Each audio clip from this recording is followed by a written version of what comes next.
Doctor rows dental ఛానల్కి స్వాగతం సుస్వాగతం. చాలామంది సిగరెట్ తాగితే ఏమవుతుంది అని చాలామంది అడుగుతారు. అంటే సిగరెట్టే కదా, తాగితే ఏమవుతుంది, అసలు ఏ విధమైన నష్టం వాటిల్లుతుంది ఏంటి అనే విషయాన్ని మనం తెలుసుకోవాలి. సిగరెట్ తాగితే ఫస్ట్ ఏంటంటే ఈ పెదవులు అవన్నీ కూడా నల్లగా మారుతాయి. అది క్రమేణా కూడా తెల్లగా మారటం అనేది జరుగుతుంది. ఆ తర్వాత ఆ తెల్లని మచ్చ ఒక పుండు మాదిరిగా ఏర్పడుతుంది అన్నమాట. ఇట్లాగా రాను రాను ఈ సిగరెట్ యొక్క వేడికి తాకిడికి ఏమవుతుందంటే ఈ పెదవంతా కూడా నల్లగా తెల్లగా తర్వాత ఒక పుండు మాదిరిగా ఏర్పడి లాస్ట్కి క్యాన్సర్గా మారే అవకాశాలు ఉంటాయి. అట్లాగే కాకుండా ఈ నోట్లో పుళ్ళు అంటే ఈ నోటి చర్మం బాగా సున్నితంగా ఉంటుందన్నమాట. ఆ సున్నితంగా ఉన్న భాగము ఈ సిగరెట్ పొగకి ఆ పొగలో ఉన్న విషవాయువులు ఇంచుమించు 7,000 విషవాయువులు ఉంటాయి. ఆ విషవాయువుల యొక్క తాకిడికి ఆ సున్నితమైన చర్మం అంతా కూడా డ్యామేజ్ అయిపోయి నల్లగా మారుతుంది అన్నమాట. ఆ నల్లగా మారి తర్వాత తెల్లగా తయారవటం, తర్వాత పుండు మాదిరిగా ఏర్పడటం అనేది జరుగుతుంది. ఇట్లాగా నోట్లోని చర్మం కూడా పాడైపోయి క్యాన్సర్గా మారే అవకాశం ఉంది. అదేవిధంగా పళ్ళన్నీ కూడా నల్లగా మారిపోతాయి.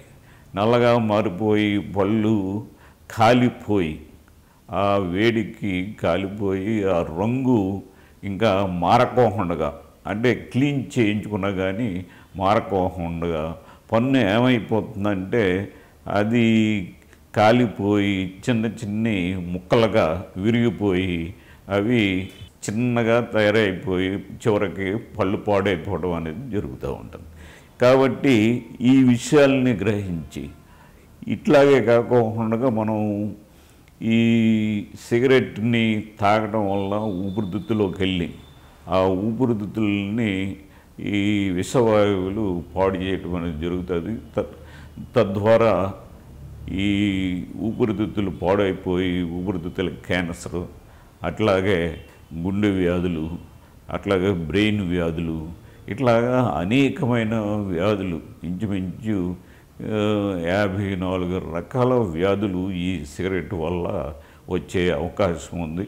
తర్వాత ఇవన్నీ కూడా రాను రాను వారి యొక్క బాడీ రెసిస్టెన్స్ని బట్టి ఏమవుతుందంటే కొంతమందికి 5 సంవత్సరాలు, కొంతమందికి 10 సంవత్సరాలు, కొంతమందికి 20 సంవత్సరాలు, కొంతమంది 30 సంవత్సరాలు తేడాతోటి వారికి ఈ వ్యాధి ముదిరిపోయి క్యాన్సర్గా మారే అవకాశం ఉందన్నమాట. కాబట్టి ఈ విషయాన్ని గ్రహించి చాలామంది ఏమంటారంటే నేను 25 సంవత్సరాల నుంచి సిగరెట్ తాగుతున్నాను, నాకు ఏమి కాలేదు అని చెప్తూ ఉంటారు. కానీ అది ఎంతమాత్రం నిజం కాదు. ఏంటంటే వారి యొక్క బాడీ రెసిస్టెన్స్ని బట్టి కొంతమందికి 25 సంవత్సరాలు కావచ్చు, కొంతమంది 30 సంవత్సరాలు కావచ్చు, కొంతమందికి 40 సంవత్సరాలు కూడా కావచ్చు, కొంతమందికి 5 సంవత్సరాల్లోనే ఆ తేడా కనిపించే పరిస్థితి ఏర్పడుతుంది అన్నమాట. కాబట్టి ఈ విషయాన్ని గ్రహించి సిగరెట్ అనేది ఎట్టి పరిస్థితుల్లోనూ కూడా మనకి ఏ విధంగానూ కూడా